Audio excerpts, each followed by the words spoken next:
My name is Rob Lytle, and I have the pleasure to moderate this group here today. And our title is Weapons of Mass Instruction, which I guess is a pretty catchy title. But what we're going to try to do is spend about 50 minutes talking about, can we find the elusive scale in education? It's just as a bit of background, education is one of the largest sectors in any country throughout the world. Right, so anywhere you go out throughout the world, healthcare, education typically vie for areas within the economy that collectively, citizens in a nation will spend the most on. And yet, if you actually look out around the world, from our count, there's about 21 education companies that have over $1 billion in annual revenues. So the scale has been very difficult to find. And for those of you who have either been investing in K-12 and university spaces over the last couple of years, or perhaps are just beginning to, ramping companies up can prove very, very difficult. And so what we've done is pull together a panel of folks who have got both experience in the ed tech area and within education, and have achieved scale of at least one form or another in the last couple of years, but also have backgrounds that pull from other sectors of the economy and the tech area, and can maybe compare and contrast some of the differences between what they see in the education world versus what they've seen in either healthcare or business services and other things. So just real quickly, I always like to give you an idea of some of the backgrounds and perspectives that everybody brings. With me today is Chris Curran, who's the CEO of Turnitin. Turnitin, because what Turnitin is it's actually a global plagiarism prevention and an online grading platform. And in terms of scale, they process, I think you said, about 100 million student papers per year, tremendous penetration within universities and high schools, and they're growing still at about 25 to 30% a year. So again, scale is always relative, but that seems to be reaching the tipping point at the very least. Also with me is Miles Gilburn, who's the founder of ZG Ventures and the CEO of ePals. Miles actually brings a pretty deep perspective of about a quarter century of experience as a venture capitalist, as a strategist in the technology world, and has actually had the ability to work across a number of different sectors, and hopefully can be a real point of talking about some of the differences that he sees in education. Dave Margulies, the Chief Executive Officer of Quizlet, which, and I have to say fantastically, was founded by a 17-year-old, or at the time 17-year-old, probably a little bit older now. And Quizlet is a free online platform that allows students to go on and get quiz help, right? So processing and quiz, and it's getting up there as well. I think you said that you get about 14 million monthly visitors, right? So again, I don't, at some point you're at scale, and one of the top 5 downloads on the iPad store as well. And then finally, Richard Price, who's the Chief Executive Officer of Academia.edu, which is a platform for academics to share their papers. Now there's a maybe academic research is a lot more enjoyable than I remember it, which is why I never went very far in it. But they share their papers, their papers on it. Very mission-oriented operation. About 2.6 million users, about 10,000 academics joining each day. And I guess like LinkedIn, you can go on and look at information and pull down things, but you don't necessarily have to be a member, so the reach and the impact can actually be a lot broader. So anyway, I'll kick it off, and gentlemen, our topic here is finding the elusive scale in education. But before we kind of opine on what that might be, I would like to get an impression from each of you as to what does scale mean, right? I mean, sometimes we throw the word scale out, but we don't have a precise definition of what you might consider. So I'd love if maybe we go from right to left across, and real quick, just give us one or two thoughts of when do you know you're at scale? So for our company, we're not venture backed, could not raise venture capital. So the company was kind of bootstrapped to get profitable fast. So growth was slow, but for many, many years, and until today, profitable. So going back about 7 years. So I'd say as a company, and we're owned by a private equity fund, so they would call scale profit scale, not surprisingly. We think about scale in terms of number of users under license. So we sell to schools, high schools, universities, even non-academic and educational customers, but scale for us is number of end users, and all end users pay through a school license. Mm-hmm. So end user licenses and revenues are one and the same for us, and that really is scale. We look at usage as well as a form of scale, but that's more about an indication of having the product that customers want and a good leading indicator for high renewals. So usage is also, and scale of usage is something we look a lot at, but for us in terms of growth, it's about registered users through institutional licenses. Great. Miles? Well, so I guess a couple different vectors of scale, because I think that it actually is a deceptive term. So in education, when I think about scale, a couple things are important to me. So I do think one of the characteristics that are different about education than a lot of other industries is, in many respects, you can think of it as a global business. So one way to think about scale is geographic scale, and think about global markets and addressing global markets, right? Because we know addressing a balkanized US market is not necessarily the best way to achieve scale and profitability. So one of the things I always look at when I look at education businesses, particularly K-12 businesses, is does it have the capacity to scale globally? Is it natively global from the beginning? So geographic scale and scale across markets, I think, very important for education. I think the other scale metric that is going to be very important for education is engagement versus registered users. I think one of the key things that we all have to accept is that if we're being innovative in education, then we're asking for a change in practice. We're asking for early adopters to lead the way to a change in practice. We're looking for assessment people to change the way you evaluate what means success. So to a certain extent, the most important metric for me at EPALS, even though we connect over 1 million classes in 200 countries and we do collaboration, but the thing for me is not anecdotal usage. The thing for me is how do I look at engagement and how do I look at what people are actually doing, and if I can reach active use, engaged use at scale, that's important to me. And then I'd say one last thing on scale, which is you have to measure scale against the internal characteristics of the business you're building. So there are certain businesses which require scale in order to execute on the business model and the business plan. There are other businesses actually that get profitable quickly, and scale just means more profitable. So in many respects, it's much less important to scale the second kind of business than it is to scale the first kind of business. So when I think about scale, I always have to map it onto the characteristics of the business that I'm building.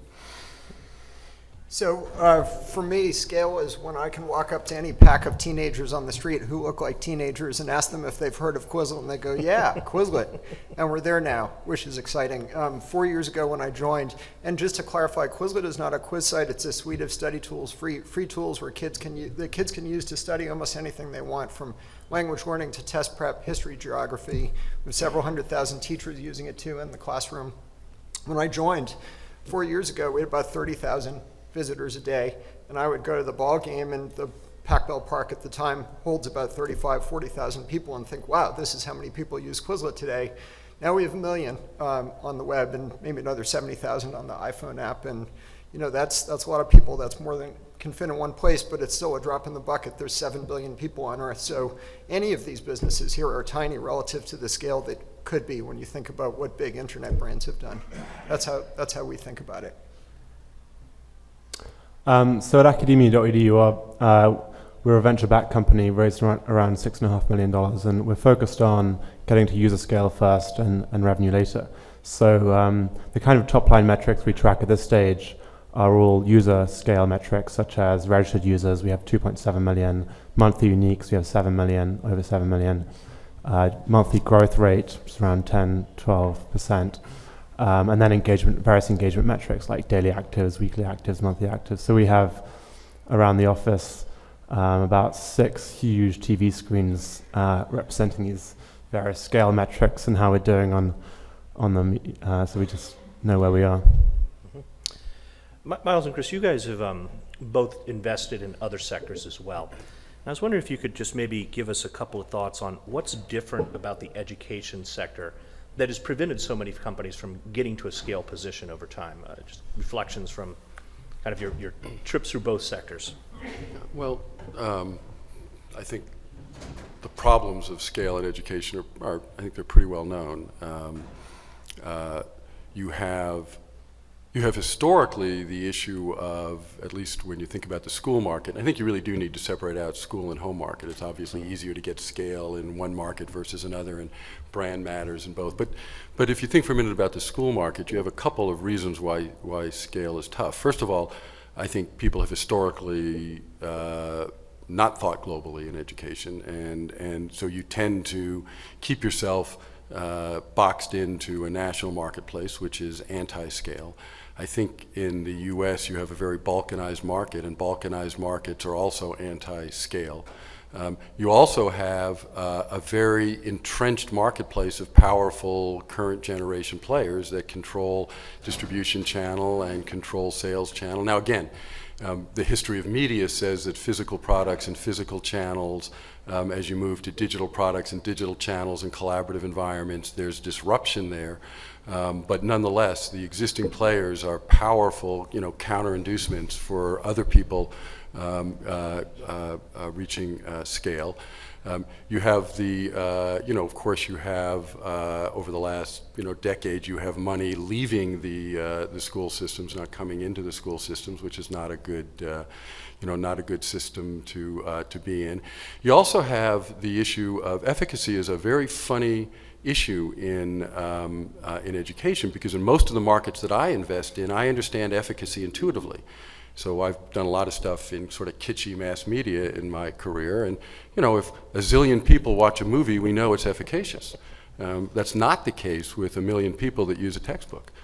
So the issue of how you measure efficacy and then how measured efficacy bleeds into brand recognition and impact and whatnot is much more complicated in education markets. So it's kind of a nasty market that gets you gray and old sooner than you'd like. But I do think their characteristics are changing. But I think scale in education, particularly in the school market and particularly in the U.S., is a difficult proposition. He's not gray yet. He will be soon, though. Well, the panel is here. It's good, but you mentioned this issue of, a lot of product in education used to be physical, and there were intermediaries in the way, the publishers and folks like that. You're actually locked in a bit of a battle along those fault lines with academia, where historically a lot of the publishers of academic journals have held the power. And you're more or less disintermediated like that. Do you see that as kind of a fault line that has to fall for new education companies to hit scale? Yeah, I mean, it is an interesting thing. I mean, I guess any industry has its incumbents, and in our case, the academic community is basically saying we want a faster and more open way of sharing our papers. I think right now, honestly, it's happening in a sort of parallel and complementary fashion, so it's not a case of kind of they've got to fall before the newer models can emerge. I mean, academia.edu is growing very fast, and we have a few other players in the space that are also growing fast. And I think what you'll see, honestly, is a little bit like a sort of blockbuster Netflix situation where you have the incumbent that just kind of doesn't quite adapt fast enough, and doesn't quite sort of turn the ship around fast enough, and then you have the newer Netflixes that pop up that are hell-bent on a sort of single vision. And actually, if last week's news is quite interesting, Elsevier, which is one of the largest publishers in science, actually bought one of these sort of new startups called Mendeley, which is one of our competitors. So I think, short answer, I think it'll happen in parallel.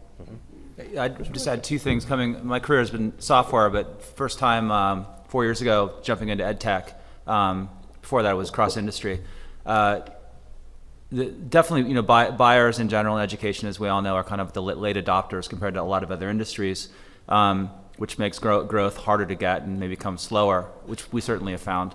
But I also found that once you have a product that your end users, in our case teachers, love, even though in our case teachers don't write the checks, their schools do, if they're advocates and they talk and say good things about your product, the academic community is so tight around the U.S., in K-12, in higher ed, you have good word of mouth. It snowballs very quickly, and it can lead to this end teacher pull of technology into schools much faster than I saw in other industries I sold software in.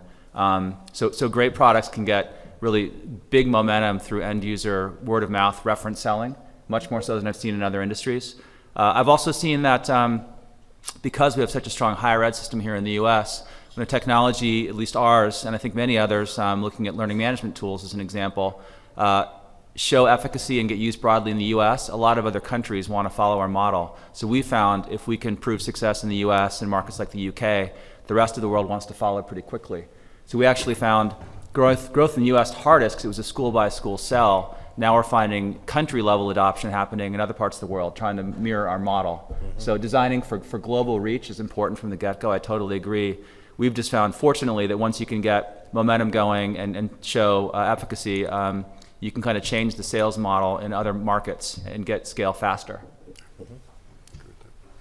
You know, I guess I might add on this, it's interesting to talk about the disintermediation of existing players, because one of the clear pathways to scale, of course, is for disruptive new players to come in and replace the existing players.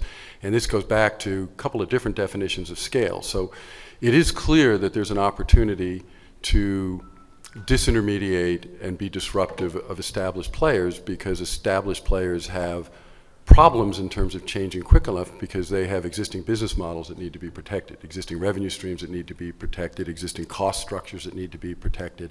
So it provides an opportunity for disruptive players with different cost structures to come in and reach scale quickly by taking market share away from existing players. That may produce share in terms of reach, but that doesn't necessarily produce scale in terms of revenue and profitability, because part of the hallmark of disruption is new business models, freemium models, viral models. And so what ends up happening in many instances is you see large scale reached in reach, because the way you disintermediate is with free products that can be viral, that don't have to be paid for, that can be adopted by teachers. And then the challenge is to take scale and reach and actually convert it into scale and economics. And I think part of what we'll start seeing in the next 2 or 3 years in ed tech is kind of a little bit of a Series A cliff, where a lot of companies that have taken money, have understood disruption, have gone after big scale, big reach, teacher adoption. Teachers love free products. Our whole culture loves free products. It's one of the reasons why I think some international markets oftentimes are better. But it's not clear to me that the risk of going from scale and reach to scale and economics is going to be nearly as easy. So you can argue in many instances, worry less about scale and reach and more in scale and economics, unless, as I said earlier, you have a business that requires scale and reach in order to actually do what it says to do. Yeah, but what if it doesn't? What if the economics don't matter and it's more like Craigslist in the newspaper industry, and the value will be delivered by somebody with cheap service? You know, Craigslist is a bad example, crappy product, really low cost, but there are going to be people, it's super cheap now to run servers. I can tell you what our economics are. There are going to be people who develop a high quality product, and this is what we're trying to do, distribute it very low cost, have almost no cost structure. Absolutely. And they may not end up being billion-dollar businesses, but they may change the world. Oh, well, so again, that comes back to, I agree with that. I mean, the beauty is you can do low cost, low marginal cost of distribution, low marginal cost of goods. I mean, we see it with software into the schools now. I mean, all of the software in the schools is moving into the clouds. That's taking lots of money out of the investment that schools make in infrastructure. Doesn't mean they replicate that expenses for the new products. So cheaper products coming in that are high quality, effective, cheap, will get reach. It's just this question of, do you also get economic scale? So the question is, how do you get successful enough to be sustainable? So another sort of measure of scale that sneaks in here is sustainability. Yeah. Right? Without sustainability, there is no eventual scale. So if you can get to sustainability and you're delivering a product that is high impact and low cost, then it gives you the time, for example, to step into other international markets and to grow scale in your own pace. So part of what I'm sure a lot of the venture capitalists are now starting to say to those Series A companies is the classic thing that venture capitalists always say to startup companies. It's called DROC, right? D-R-O-C, right? That's the key advice you always give to a portfolio company. DROC means don't run out of cash. Right? Don't run out of cash. So now that really is what I think will begin to happen, is how do we build sustainable businesses at modest scale to provide time to grow. So Miles, let me push on that for a minute, because there's a couple themes in here. The ability within a digital environment to get very low cost and therefore to scale cost-wise very rapidly, and maybe I don't have to have the revenue streams that others would have. Your point of I don't have to necessarily make $1 billion is an interesting point. But we talked about global, we talked about the digital scale, and it's always popular to look out at the incumbents and say the incumbents move slow, the incumbents don't get it. And yet, in most of the situation out here, we've got a lot of Series A finance companies, maybe moving their user base and their experience base, but not necessarily their revenue base. In the meantime, the incumbents don't just sleep. Elsevier has bought a competitor, right? Houghton Mifflin, Harcourt, McGraw-Hill Education, Pearson, all share something common in their new CEOs. They're either from a digital background or a global background. So is it viable that the incumbents can wake up and start to compete against all the innovations that's happening out there? Or can you actually build that user base and then make that very difficult transition into revenue and profitability before that happens? Well, I mean, I've sort of been on record of saying that this generation is different than the last generation of media. I mean, education media logically undergoes the same transformation as other traditional media forms do, but I think the incumbents are a whole lot smarter and a whole lot more focused and have a whole lot more history in what's happening. And I think it's going to be the high drama. The high drama is they understand standards are changing, you need to move to different kinds of learning, different kinds of cost models. I agree with you. All the CEOs now are international, they're global, they're digital, a lot of them don't come from EDU. The challenge for them is, how do you fix the ship while it's flying? If you're public or if you're owned by private equity firms where you have lots of debt and you have lots of pressure in terms of maximizing cash flow and revenue, it doesn't allow you to easily move into disruptive business models. You can't just move from high-priced textbooks with high-priced distribution channels, long entrenched adoption cycles, to digital textbooks with low costs and low. It's hard to retool old business models. So can I just suggest there's another issue? I think some incumbents will succeed at it and some won't. I think aside from cannibalization and their current business model, the big issue is, where is innovation going to come from in those companies? My dad worked on the space program, and everybody he worked with was 23 when they got to the moon. He worked on gyroscopes. Everybody who works in our company is 23. They have ideas in the middle of the night that probably are not happening in large companies, and they can build them that night. And that's the real issue, is where is innovation going to come from to build the next infrastructure of education?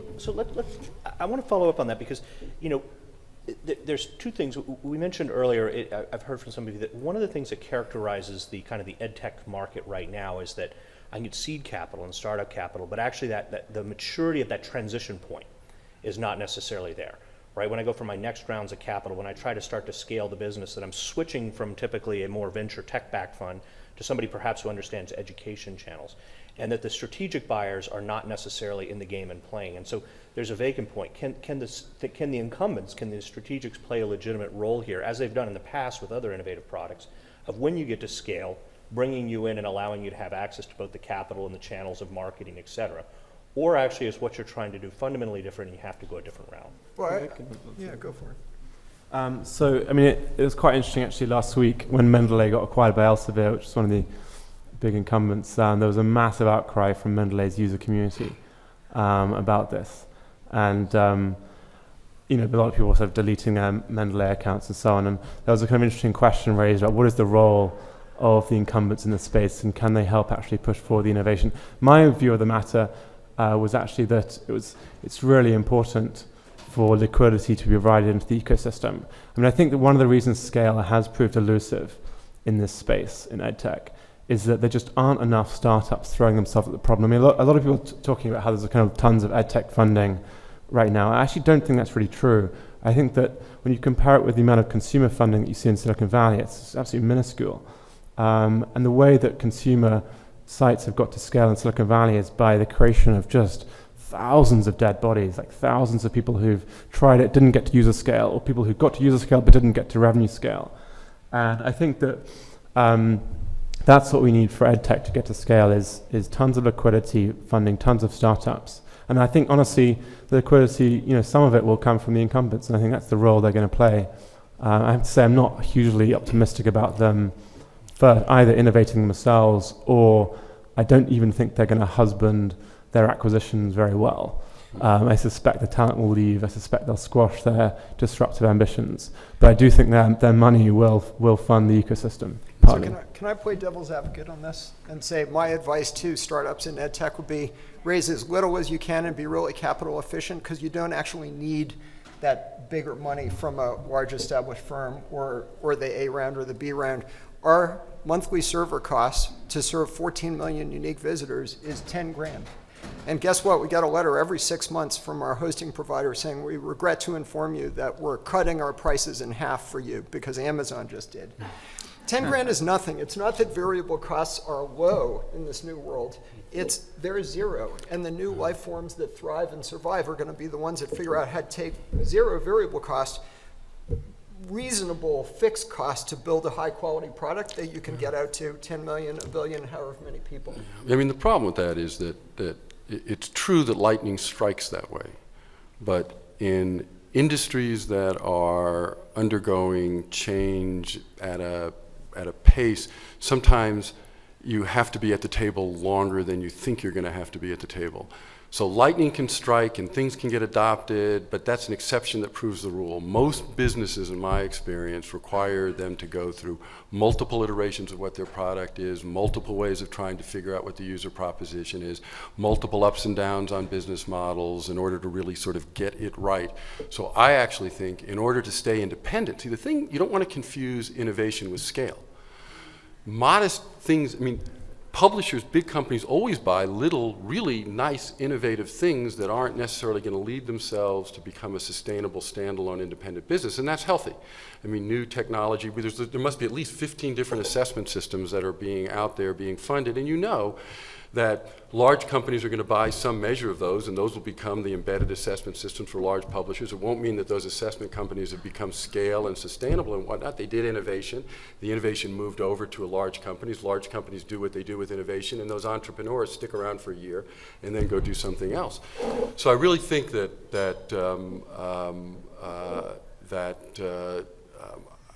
I think you need capital.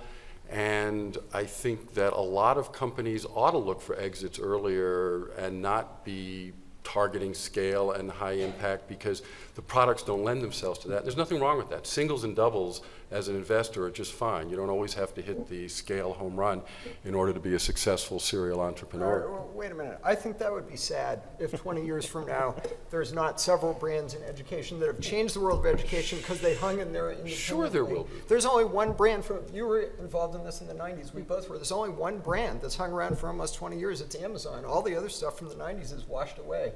We better hope in education that there's several companies here now that are no names 20 years from now because they hung in there, were independent, kept their passion. Sure there will be. Changed the world. For sure there will be. Sure there will be. I think the discussion really is, if you're building a company and you're thinking about your company, is it logical to aim for scale, and what is it that you have to do to scale? There will clearly be big companies that succeed, that are disruptive, that are new brands in the education space. And by the way, you shouldn't think that it's simply the established education players that help the small companies either get to scale or provide billion-dollar exits.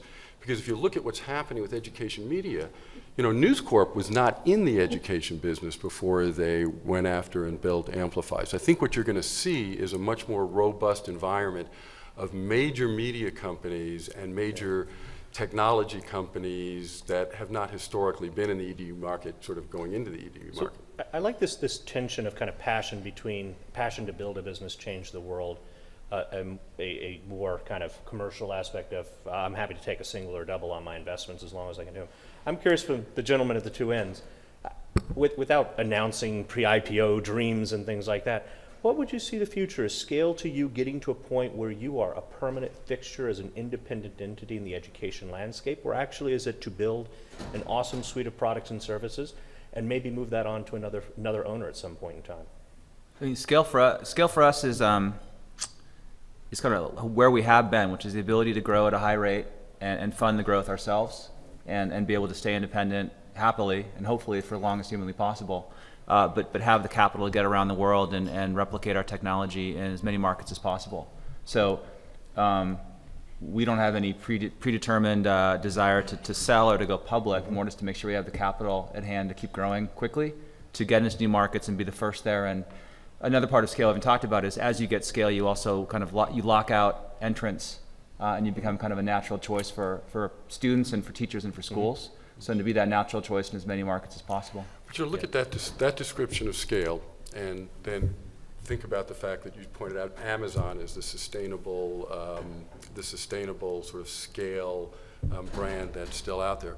Well, the reality is that companies at scale in the first generation of the internet actually thought about sustainability economically secondary and thought about reach and scale first. I mean, Amazon still is not a huge, highly profitable company. Facebook didn't go pro. So there is this issue of what you described as a really smart, successful, valuable business that you're building with scale over time on a measured basis, right? A lot of times in our industry, we think about scale as how do you get to scale quickly? How do you get to impact fast? And you did that. I mean, Quizlet was a wonderful example of lightning striking at scale, quickly, in a very cool way. Like quickly in 7 years. Well, you know, or at least hit an inflection point. All right, fair enough.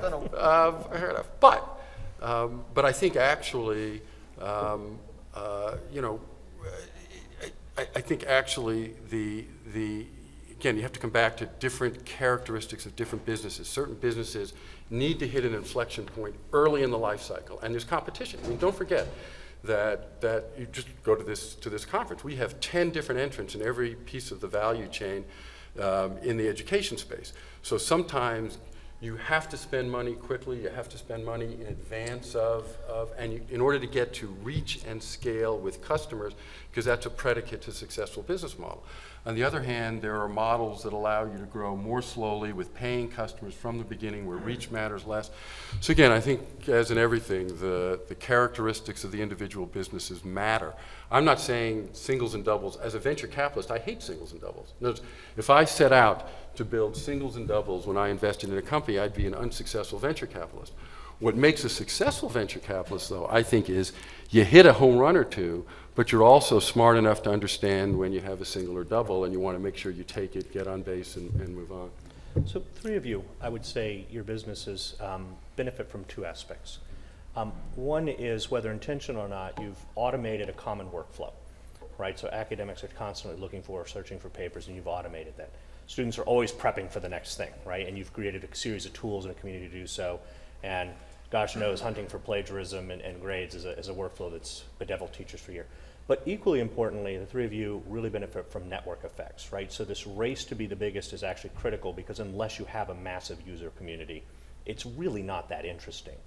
So I'm curious from you, as you think about the different user communities you've gone after, institutions, academics, teachers, parents, students, et cetera, what did you do from a marketing, from a communication, to create that viral network effect? And when did you know you were beginning to be successful? Yeah, I mean, that's an interesting question. I mean, I think, that's the most critical thing for achieving scale is building the kind of path to scale into the product, so that the product becomes more valuable as more users use it. I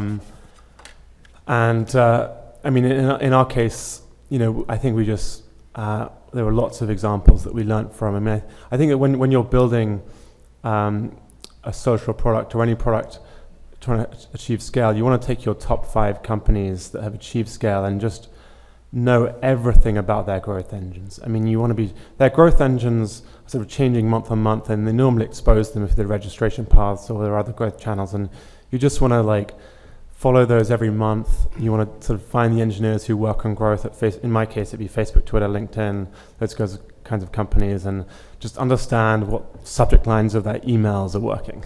I mean, I sort of quite frequently hang out with engineers at Facebook, and I just try and ping them on what are successful bodies of their invite messages that work, and all the UI elements. So that's kind of that's been our approach, is to think very carefully about what's working in the space. My answer would be just very simple: laser focus on product and making it as amazing as possible. Anybody who saw Andrew's presentation yesterday saw that we're fanatical about listening to user input. Even a single user, we get this wave of emails every day. We answer all of them. We hunt down bugs. We make the Arabic font a little bit bigger, whatever it is. And when Andrew started Quizlet, he didn't even look. There were other sites that did the same thing. He didn't bother. He just said, I'm going to make it really great, and word will spread, and that's what it is. There's lots of choices, and kids are smart. They know word gets around. That's how a network effect starts, is word gets around. Just use AOL, dude, buy a Dell, just use Gmail, whatever it is, and that's all about making the product amazing. And so that's been 95% of our focus. We haven't done deals, we haven't done partnerships, we haven't done marketing.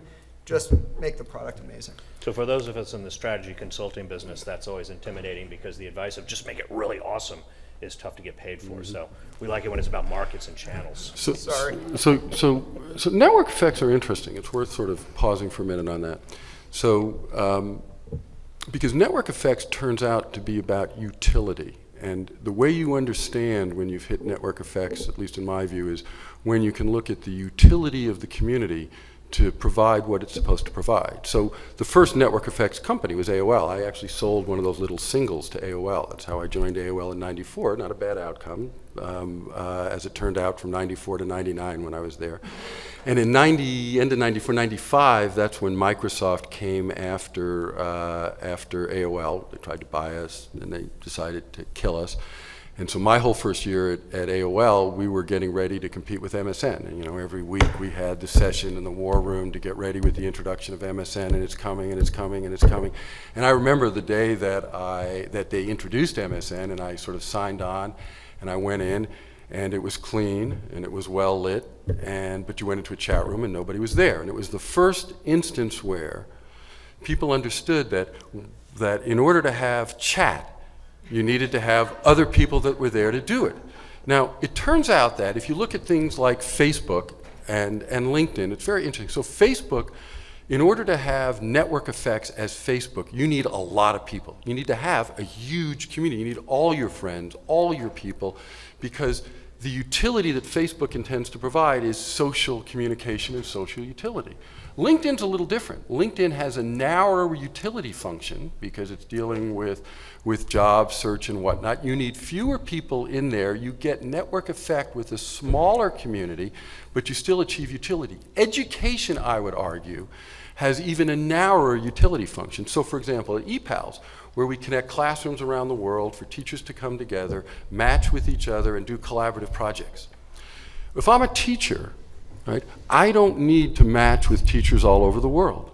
I don't need to talk to teachers all over the world. Actually, what I need are those teachers and those students in other classes to match with my students and my teachers in order to provide the utility that I have to provide, which means that network effects for ePals is a lot smaller in a sense than network effects are for a social media company, because I achieve maximum utility by simply achieving the match. So again, it actually does come back to this issue of how do you create a great product. A great product, in my mind, is defined by how are you providing the maximum utility to your users that your business proposition is intended to provide. And that's how you determine when you've reached sufficient network effects, which is, are you providing the kind of utility that your customers need? And I think in education, it's why I said earlier, the metric I look at is engagement rather than reach in terms of network effects, because engagement is a measure of, am I making the matches, are the teachers getting together, are they doing the things that I intend them to do? So it's a very interesting question in education as to how you build a network effects business, and in a funny way, when do you start thinking about monetizing your community as opposed to making it bigger? Because if I have maximum utility where I'm making matches, then I'm in a position where I've built the predicates I need to begin charging for that maximum utility, as opposed to having to be potentially a free product that everybody joins because I need to create the community in order to provide the utility. Yeah, I mean, I'll be a little bit shorter on our history as far as how we. I think your question was around got leadership and stayed the leader. Yeah, how and you the role drove of that effects network there. effect. So like what Dave said, we worked really hard early on when it was more of a competitive environment to be the best product out there in terms of usability, features, functions, and we were really focused on Net Promoter Score, having the highest possible rating by end users of our product, to help ensure we'd be picked more often than others in the market. And then in our business, like the rest of these three, the more schools that signed up and the more teachers that submitted papers to our service, our content database assets grew. And the more content we had, the better our engine was, and it became then a nice network effect that helped us be the logical choice for the next school choosing a solution. So that was a great network effect on content that's helped us get to where we are today. But early on, it was having just the best product in the eyes of the end user that led us to feel good about us versus competition and kind of break away from the pack. Mm-hmm. I would say to the last point that Miles made, I have seen a lot of companies get funding, Series A or seed rounds, have a great product, get wide scale use, and try to find ways to start charging for it. And I have yet to see a company that sort of waited till they got big scale to figure out how to go make the ask for money from either the end user or someone else, do it successfully so far. So my only advice on that is if you intend to build scale and build value on a free product, have a really good idea of how you start to change the ask of the end user or someone else because you can get stuck. And I've seen that happen at some very great product companies right now in education technology. Great.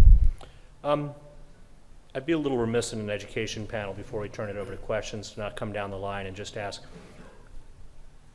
when you're retired, when you're sitting on, we hope, the Riviera or somewhere really nice and the millions you've made in your companies, and you look back, what would you say would be, in an ideal world, the impact on the education or the world of the companies you have?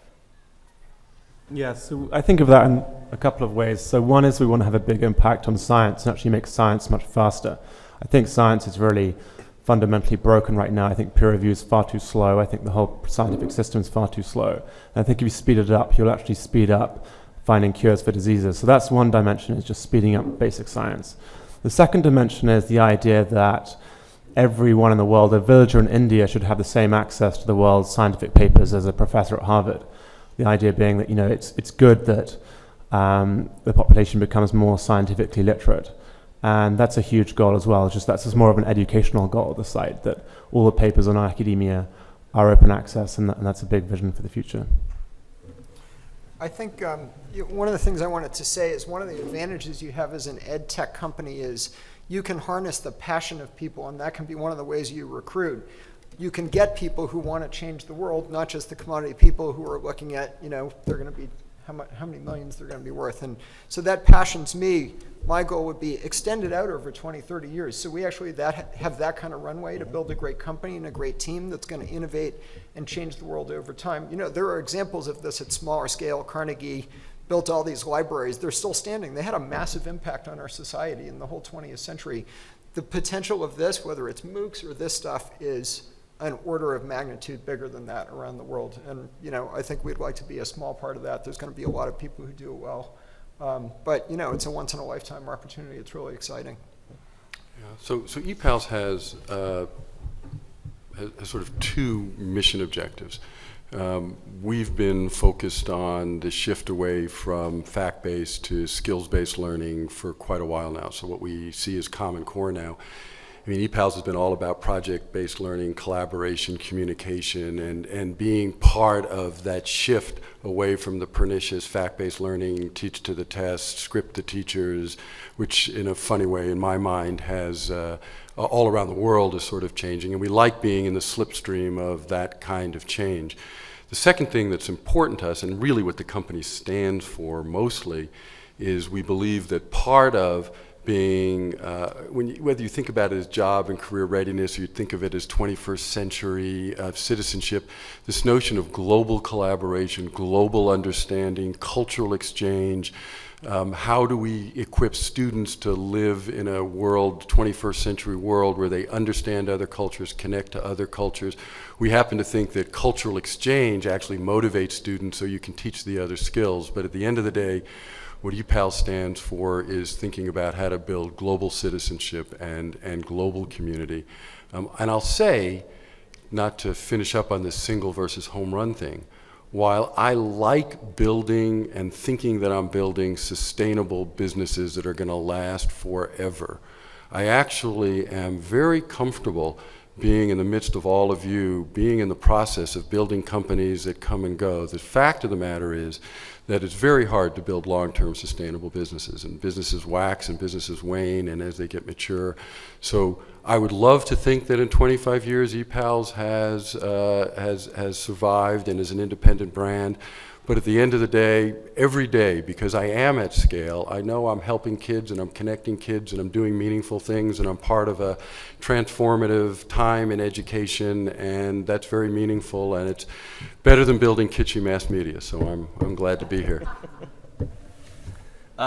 Yeah, for us, we have a very broad product vision around writing in general. I think writing is an incredibly important life skill to have in your career, and even outside of work, being a good communicator.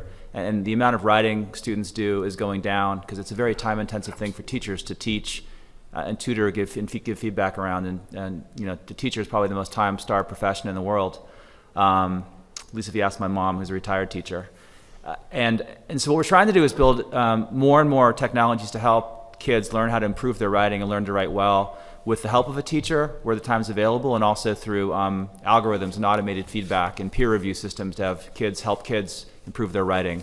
So our platform is really focused on keeping writing ethical, which is really the main place we've been historically, letting teachers grade more effectively, which is where we are today as well, but also to have tools to let students just learn how to write more and become better writers, and really have a broader footprint there, and put it out in English-speaking countries like the US and the UK, but also localize it to as many countries around the world as we can, because that core technology is very transferable across languages.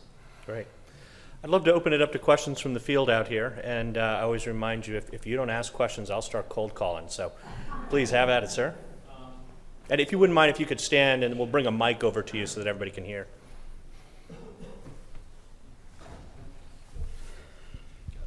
So this question's for Chris, based on something you said earlier, but I think it's directed at everyone up there. You talked about building businesses and how a lot of people like to think they're going to build a business and then try to figure out a revenue model later. Specifically consumer, I think, is what you referenced earlier. My question to you and the panel at large is, how do you take into account other dynamics in our world that make consumer revenue models, pay models, much more ubiquitous today than even 5 years ago? For example, 5 years ago, smartphones just weren't really around, right?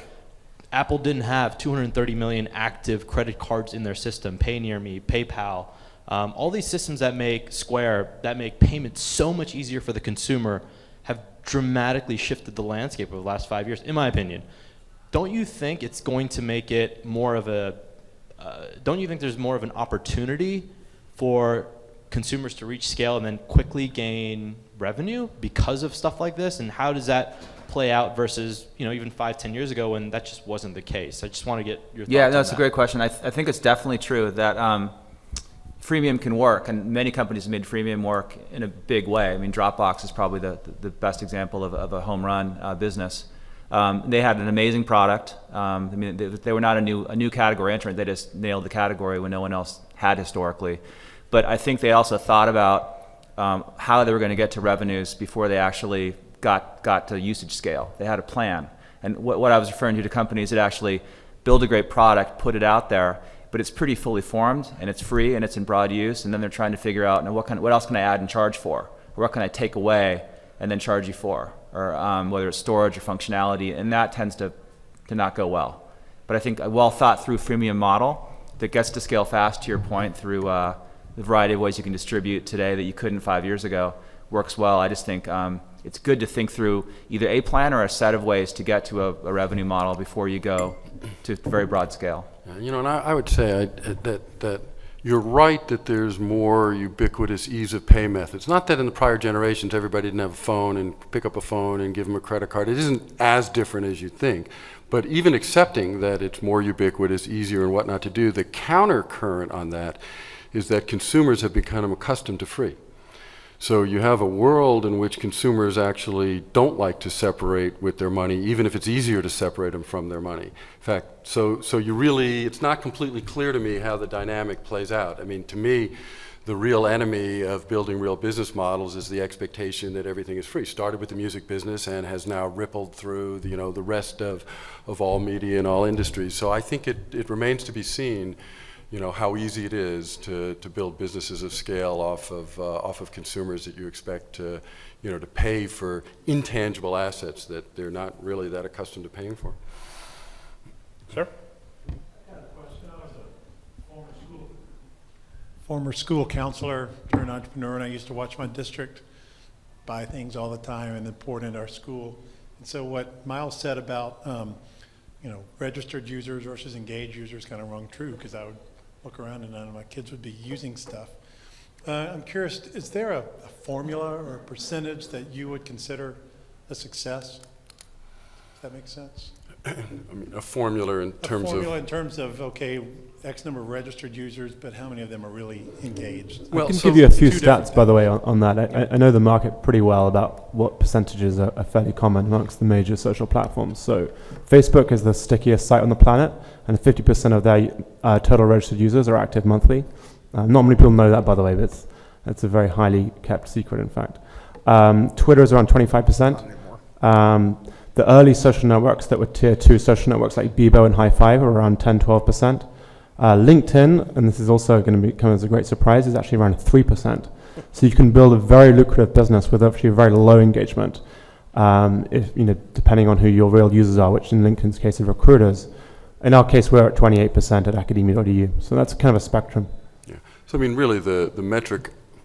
See, I look at it, and it's sort of consistent, I suppose, with that. It's that what you really want to look at is not what percentage of registered are engaged. You want to look at the absolute number of engaged users, because that's actually what you build your business off Yeah, of. I got to disagree with all this. Don't look at metrics of engagement.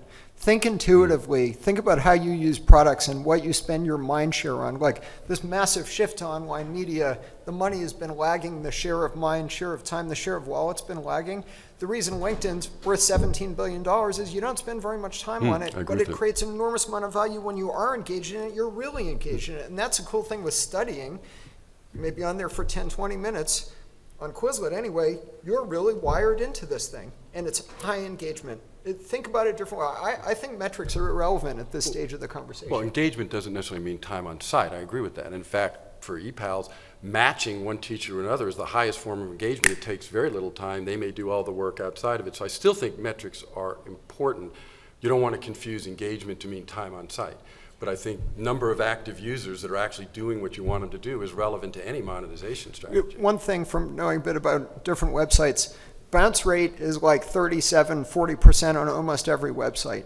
Repeat visitors, look at things like how often are they coming back and what are they doing. We're just going through this exercise right now. There's a ton of data. You can know a lot about what your users are doing, but then you need to do things like go in the classroom to match it up with the intuitive why, what's really going on. So I think you can get misled by metrics. And at this stage, if you're building a business, build a great product, talk to users directly, get passionate about it, the metrics will follow, would be my answer to that.